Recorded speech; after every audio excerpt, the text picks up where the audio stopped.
Welcome to Chaa with Roma. I am Romalyn Ante, and today we are speaking with two incredible debut poets, Alice Hiller and Cynthia Miller, over a cup of cha. Alice Hiller is a poet based in London. Her debut collection, Bird of Winter, from Pavilion, is Poetry Book Society Summer 2021 Special Commendation and is shortlisted for the Forward Prize 2021 Best Debut Collection. Cynthia Miller currently lives in Scotland, and her debut collection, Honorifics from Nine Arches Press, won the Eric Gregory Award and is also shortlisted for the Forward Prize Best Debut Collection. Welcome, Alice and Cynthia. Thanks for Thank you. having us. Thank you So so nice to much. see you. Right. I was wondering, I really love how we are spread out, throughout the UK. Alice is in London, I'm in the Midlands in Wolverhampton, and Cynthia is up there in Scotland. That's so lovely. Would you care to let us know what kind of hot drink are you having right now, Cynthia? I'm having a green tea with jasmine in it. I am trying to wean myself off coffee. It's not going great, but it's green tea for right now. Oh, I love green tea. Sounds lovely. And Alice, what do you have? I've got a Lapsang Souchong in a lighthouse cup because my grandmother, my bonne maman, who was French, always had Lapsang Souchong for tea. And when I stayed with her in Normandy in the summer, I could see the lighthouse beam from my window at night. So I thought, this is my grandmother in a teacup That with is us. so wonderful. I love that, Alice, and I love that teacup. So nice. I was wondering if you can treat us to a poem to begin with. Perhaps we'll start with Alice first and then Cynthia. Absolutely. Thank you so much. You asked me to read one of my erasures, which look like this. And all my erasure poems are sort of like two halves of a butterfly wing. They're paired with another poem. So if it's okay with you, I'm going to read the two halves of the butterfly wing together. The erasure is called This Happened During Winter, and it's taken from Latin words by the Latin poet Seneca, but it's paired with a poem called December 1976, which remembers when I was 12 and the abuse to which I was subjected by my mother was still ongoing. These two poems face each other across the page, and they speak together to close the divide between those of us who've been subjected to sexual abuse and our wider societies, with whom we need to work globally to bring healing beyond this crime. December 1976. I want to sleep curled in the bottom of the freezer, where lost petits pois lie like bullets among the plucked pheasants. Oh, let me be naked in clear plastic and ice myself to a lolly so nothing can fit inside me. Mummy is decorating our tree. She tells me to thread stars through its prickly branches. On Christmas Eve, we set angels above candles. We measure wine and cinnamon. Then, when the carol singers come, I pass round warmed mince pies, orbiting all her smart friends. We will rise early the next morning when all the frost has melted, and my worshipped body will be as heavy as the grey sky above St. Catherine's, where we will kneel side by side while the vicar says, Our Father. This happened during winter. Inflicted devastation, disaster. Without complaint, being stricken, things shook split, demand reasons, adopt courage, listening to those who go there again, promise them we believe, an account given, because things hardly standing need to be merely pushed to fall. Thank you for Very listening. lovely. So beautiful. All these lines, we will rise again when frost has melted. And I would love to speak to you more about erasure and how you treat erasure to work on your collection a bit later. Thank you. Cynthia, would you like to read Yeah, of for us? course. Thanks so much for having us. Alice, your poems are incredible, and it feels even more special to hear them come to life after reading them in your collection. Um, I'm going to read from Honorifics. This is Social Distancing, a poem written during lockdown, and speaking to all the weird emotions and collapsing of time that that period kind of evoked. Social distancing. It was the epoch of transmutation. Some evenings the neighbors turned into jaguars and dragged their dinner up into the trees. You could touch anything you wanted and watch it change. A bench became a hammerhead shark. Confetti became slices of wet ham. A postbox, a baby grand piano. Where town hall once stood, now was a giant baklava oozing honey. Someone turned their arm into long tentacles of squirming fingers and went trawling, terrorizing the streets by grasping everything in reach. We were afraid to venture out of our homes. Everything became a record of what we touched or hadn't, where our hands lingered or didn't, how much distance we could afford to put between ourselves and others, what it cost us, what it didn't. Mm, yeah, what it cost us, what it didn't. It's such beautiful imagery as well. And there's that sense of we're in that epoch of transformation, when the Mhm, bench has become a hammerhead shark. And of course, I'd ask you more about your craft process as well, Cynthia, a little bit later mhm. on. Just going back to Alice. Alice, I'm really I really admire your book, especially Thank the you. way you use the landscape and histories of different cities, really, in particular the old Roman city Pompeii. I feel like you use them as vehicles to excavate your themes: trauma, childhood abuse, grooming, and you also use your childhood and adolescent medical notes as a scaffolding for this wonderful collection. While I was reading it, there's that sense that the heart of your poems mirror the forms into which they will take shape. And in this poem that you read in particular, you use erasure. And I feel that there's this sense of showing us what remains with us when something is eradicated or taken away. Can you tell us a little bit about your specific process or about your craft of writing this? Um, yes, with great pleasure. I think I'll talk, just say a couple of words first about the erasures, and I'm going to hold one right up so you can see it. I took a page of text about Pompeii or Herculaneum. Some were historic ones. This is a classical poet. Others were 18th century.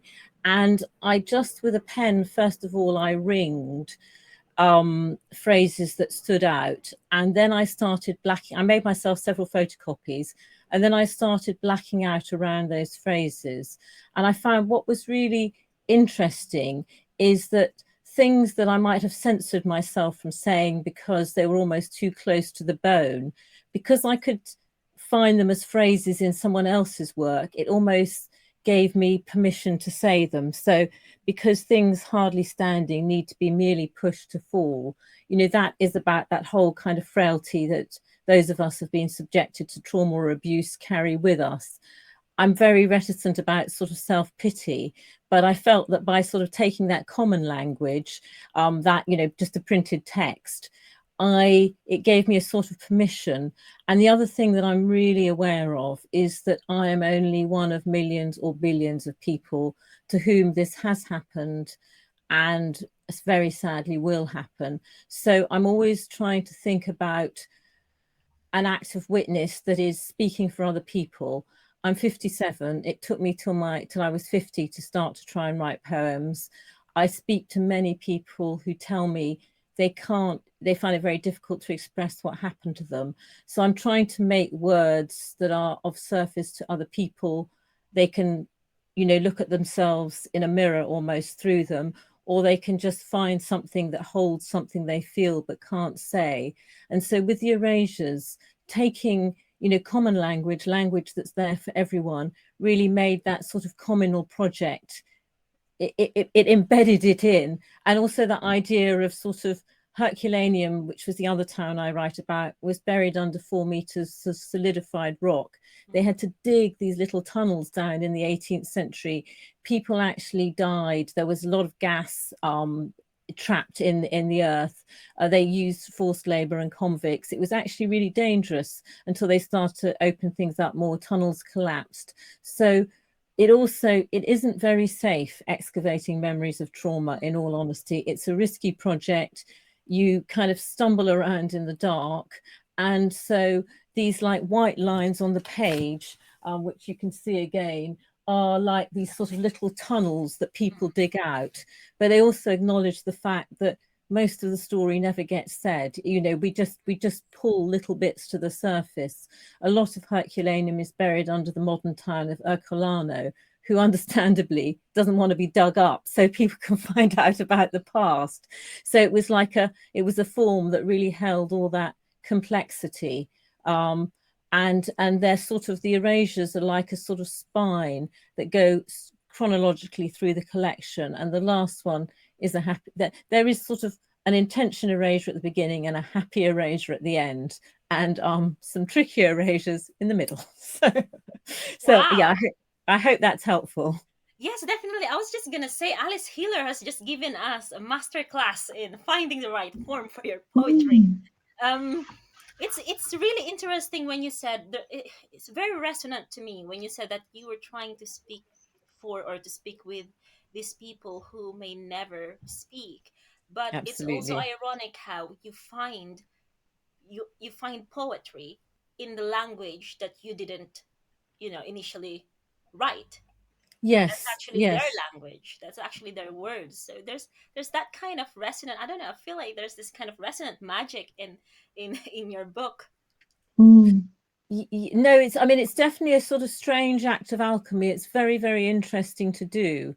And I use these pens from Wilko that are actually whiteboard markers. So they're semi-transparent. So the words sort of ghost through. The words that you can't see are sort of there as little ghost words on the page. If you use a Sharpie, you take everything out. But if you use a whiteboard marker, then the kind of ghosts of the words stay with you. So Yeah, There's wow. something so poignant about that metaphor and about that parallel of the city being lost and really petrified under stone, and the dangers of tunneling down and excavating, and how perilous it is. I hadn't quite realized the gravity of the text that you chose to erase until that master class, which is so poignant and so resonating.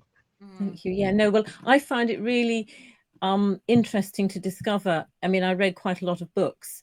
I went to Herculaneum once in 2000, but apart from that, I've just read books and watched. Channel 5 has a lot of documentaries about Pompeii and Herculaneum, and I've watched them all.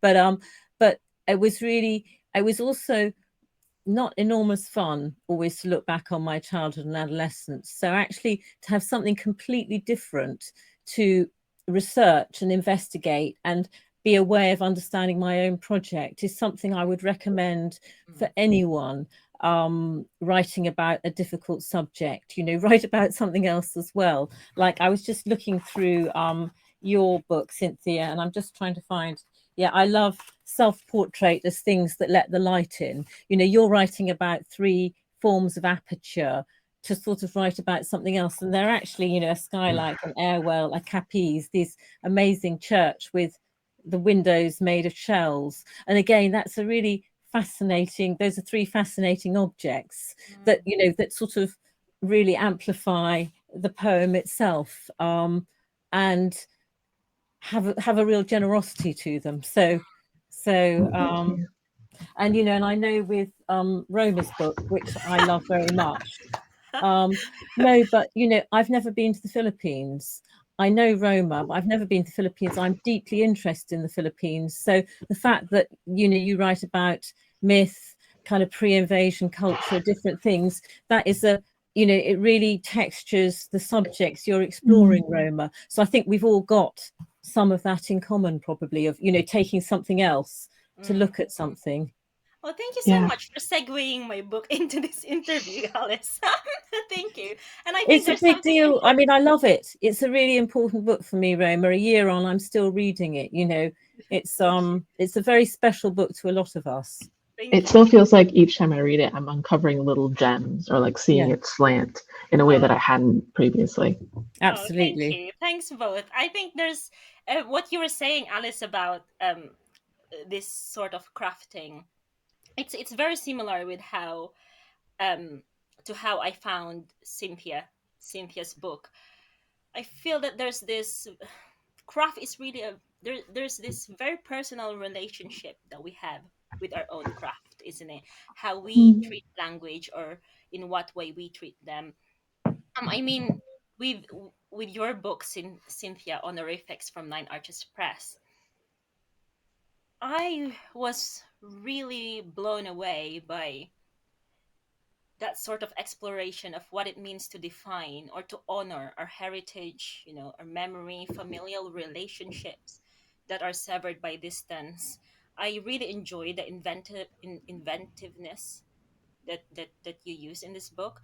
In particular, the use of extended metaphors, such as, you know, you have so many subjects: astronomy, Greek mythology. Very, you know, very beautiful and dazzling collection. In particular, in the middle part, you have this sequence called Bloom. And you use that metaphor of jellyfish to explore human relationships, but also important issues on migration. And I wonder if you could also say something about your process of crafting that sequence. Yeah, sure. Thank you so much for your generous response to the book. That means a lot. It really does. The sequence at the heart of the book came about in a very strange, slightly chaotic way, which is pretty emblematic of the way that I write. So I was on a poetry course. I think it was an Arvon course actually, last spring. And it was the type of course where you are fed like rapid fire prompts and you've got 10, 15 minutes to write. And it's exactly the kind of course that I needed, because I just needed lots of kindling to start poems. I needed lots and lots of starting points, because that's the way that my brain works. And one of the poetry prompts that we got was very, very simple. It was write a poem from the point of view of an object or a creature or an animal or something. And a couple of weeks prior, I had seen this video of a jellyfish in Venice. And obviously during lockdown, there was no boat traffic. There was no one around. And so because there were no gondolas in the waters or big cruise ships, there was this absolutely enormous, very alien looking ethereal jellyfish, just like very calmly, very serenely swimming along a Venetian canal. And I remember seeing it on the like CNN or the BBC or whatever, and being completely, sorry, she's being a menace, being completely transfixed by this idea of this incredibly alien looking creature being very tranquil in a space normally occupied by humans. Anyway, so that was very much the starting point. And I feel like poets get incredibly obsessed with the most random things. And I became utterly obsessed with jellyfish.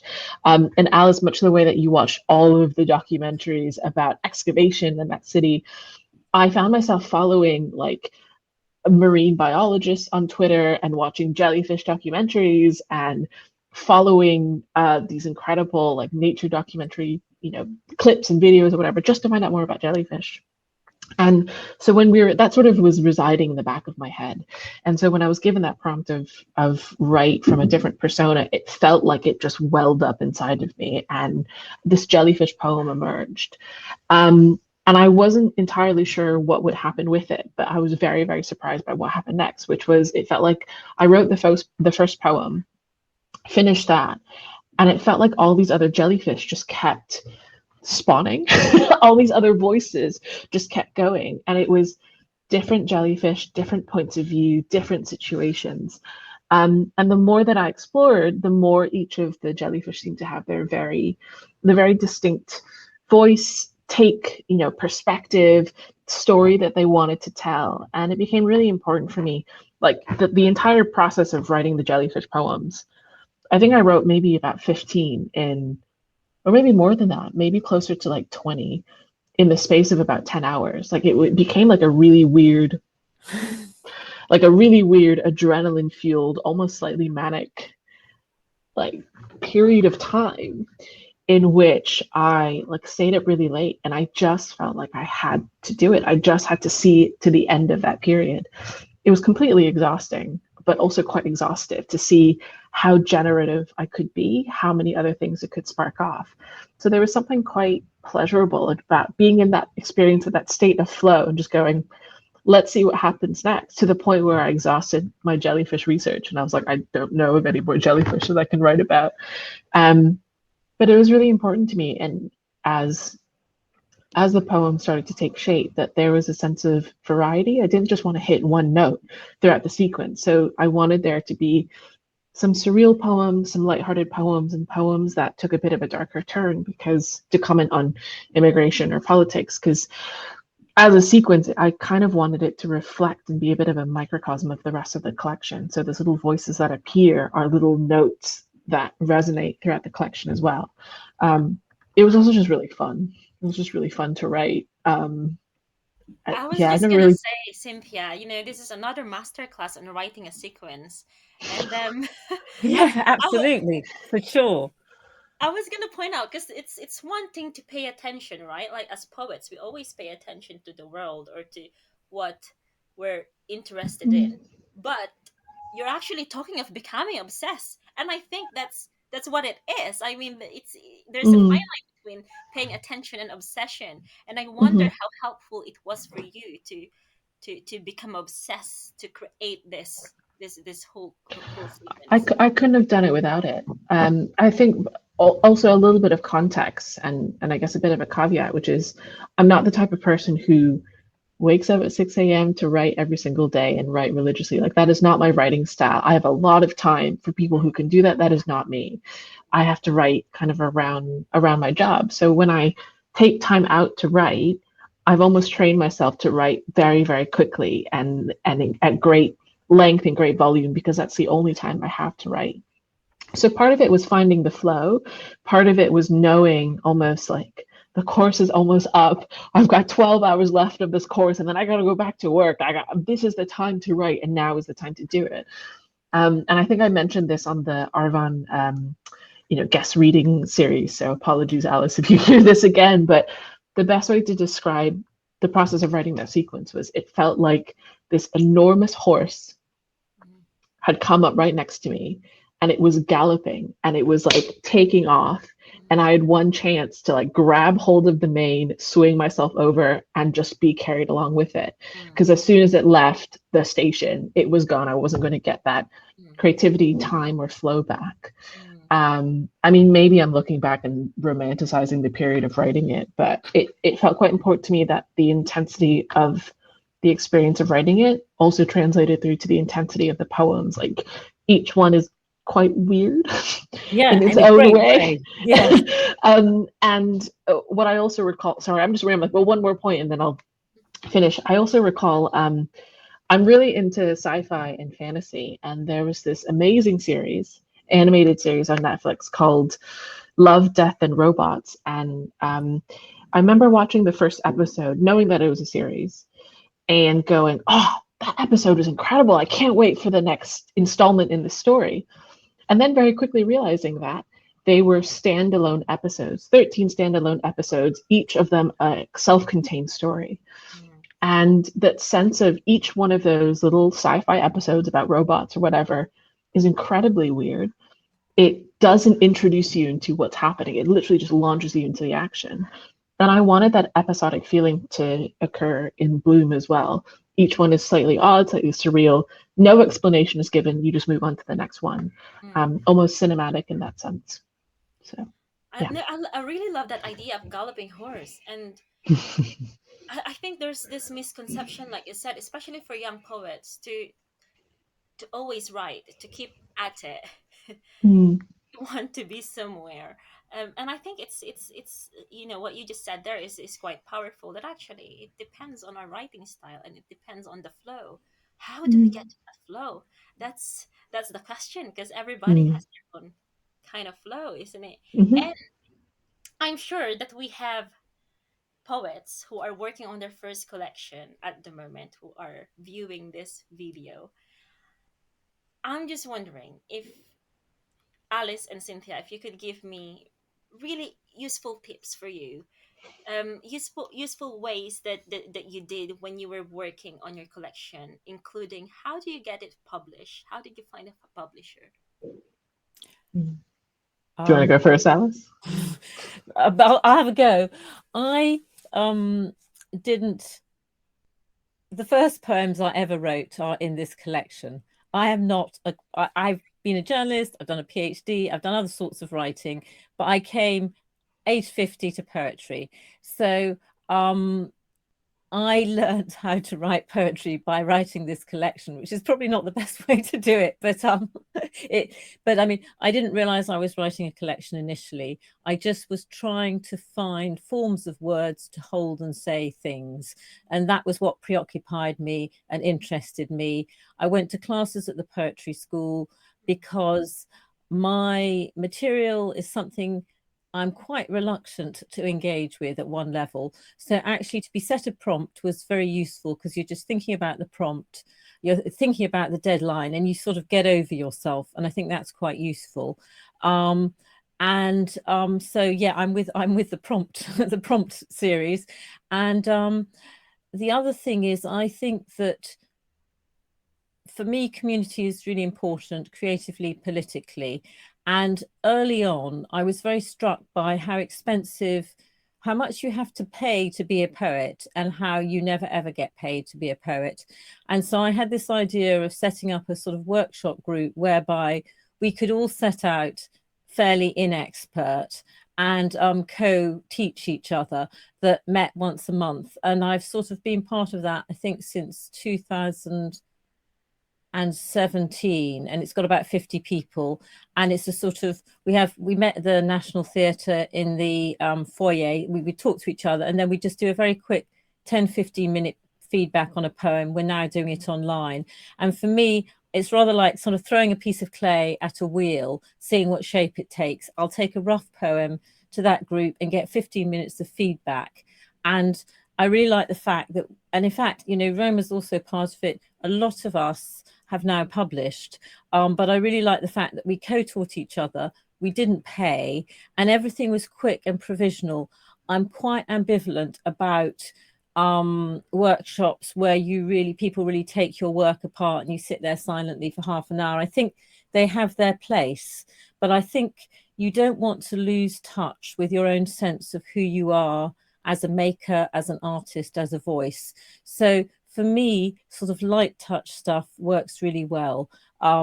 Light feedback in peers rather than the voice of God telling me I'm not any good, because I could tell that to myself anyway. It's like, so my thing is sort of prompts, community, and rather than getting too hung up on presenting a magnum opus, just focus on trying to find forms of language that will hold what you have to say and what's interesting to you.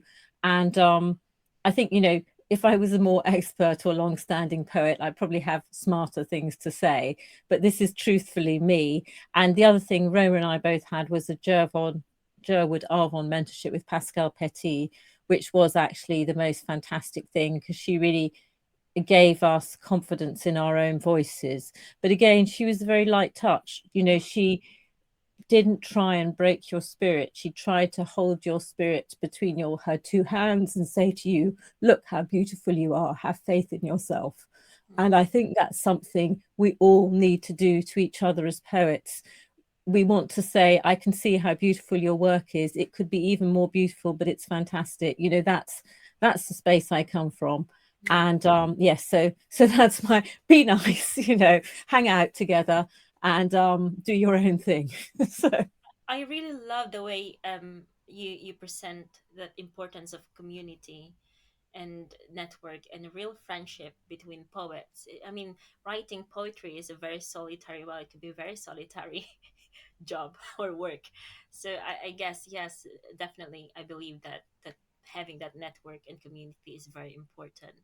And you know, our stanza group supports you a lot. You know, it's yeah, so nice to be to finally have a book, and then it's not just about it's not just about being published. You're actually supported by all these people, and yeah. they support you because they believe in you. They were there with you. That's very nice. That's a very, I think that's really the nicest feeling. Exactly. And also I think that, you know, sometimes people will like your work in the, you know, i.e. it will get published. Other times actually it might take longer for people in the publishing world to get it. And Mm, if you are part of a group who is interested in what you're producing, then you can just like really focus on the work and not on the approbation. And I think that's also very steadying, because then you can be involved in the process, involved in the making, involved in the fun, and not get too hung up on how much mm. it's loved, you know, because but I don't know, Cynthia, tell me what you think. I don't know if I can say anything half as articulate and generous as what Alice has just expressed. Whew. I think the idea of community is a really important one, but also the idea of a cohort. So I was really lucky to be published in Primers alongside Marvin Thompson and Ben Bransfield, and that really close knit sense of a cohort meant that you don't just have poets whose work is very, very different to yours, kind of giving you feedback and giving you support, but really seeing how, yeah, Marvin and Ben have matured and grown their own poetry in a way. It's been really incredible to watch. It has been a journey over years. And I think about some of the poetry groups that I was part of in Birmingham and in Edinburgh as well, pre-lockdown.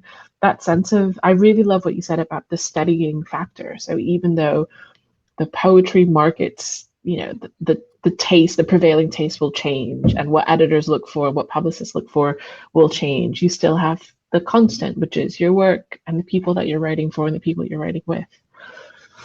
I basically just repeated what you said. Any, no, not at all. But going back to your question, Ramelin, of tips for, I think you said tips for writing a collection and tips for getting published. Is that right? Just want to make sure I'm actually answering your question. I think in terms of tips for getting published, I think it's still a very opaque process right now. I was approached by Jane after Primers, and I'd known Jane for a while, but I think a lot of that publishing industry, the apparatus, the process for how you actually get through the door, whether it's a tap on the shoulder or open submissions, there's no real industry standard, and that can be really frustrating. But the thing that I found that I'm really grateful for the process of writing this book and for working with Jane was the importance, and Alice, you mentioned this, pre-recording. So I'm sure you want to jump in as well, but the importance of finding a publisher that really understands you, your vision, you feel like will take really good care of the work, not just in editing, but also in marketing and promotion, and then the after sales is so, so, so critical. I was given all sorts of advice by poetry mentors kind of earlier before I started submitting the collection. And the advice was pretty resoundingly to start with the big houses and then work your way down. And I think there's a lot to unpack there in terms of what success looks like in the poetry world. But I think the care, the attention, the generosity, the thoroughness to which and Jane Campion is an absolute powerhouse and beloved by many, but she took real care with the book, and I think that that shows in the attention to detail, but also the experience that I walked away with, which was overwhelmingly a very positive one, and one where I felt like my work was really being looked at. So yeah, I guess my advice to poets who haven't yet been published but really want to is don't rush, don't be rushed, don't feel like you have to go with this press or another press because of the prestige and what the prestige might unlock for you. Because things are shifting. Mm. You can't guess Yeah. the market, you can't guess poetry judging prizes. Like I think you have to find the right home for your work, and that can be really, really hard when you don't know what the actual experience is like. But it's going to be it's going to have the biggest impact on your experience of publishing that collection. Mm. I absolutely agree. I knew there was only one press I wanted to be published by in the UK, and I thought, and that was Pavilion, who are my publisher. And so I thought I'm going to just send Deryn some poems. I really liked her work, and more importantly, I loved her list. And I thought, when she's turned me down, I'll work out where to go next. But she was just the person I most wanted published by. I just think she's done something fantastic with Pavilion, as Jane has with Nine Arches. Those are two total poetry heroines of mine. Seren is also very interesting. And so I wrote to her, and I think I sent her 10 poems, and she said, "Can you send me some more?" And then she said, "Can you send me your whole collection?" Which meant I had to write the rest of it rather quickly. Mm-hmm. I said, "Can I have till after Christmas?" And she didn't do any edits on the individual poems, but she gave the collection its structure, and she took out. I think I sent her 90 pages saying, "This is what I've got." She cut it down to 55 or something and said, "You can have another 8 in." And so I did all the sort of copy editing and the line editing, but she did this in absolutely incredible tripartite structure. And it was her idea to have the black dividers.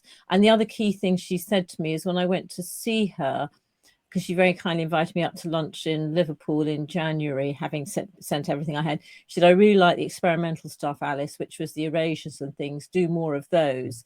And that's actually what I was really enjoying doing. So I went and erased a whole bunch more of pages, So I think that sort of, if you can have a creative chemistry with your editor, you are the luckiest person in the world. And they can, I don't know if they improve your work by a factor of 70% or 80%, but I think if someone gets you, because what was really important was her saying, "Do more experimental stuff." It's like someone looks at you and gets you and tells you where to go. And it doesn't mean they have to change a single, Deryn didn't change a word, but she just affirmed a direction and then gave me a structure and took out a bunch of poems. And if the collection's any good, it's mainly due to that.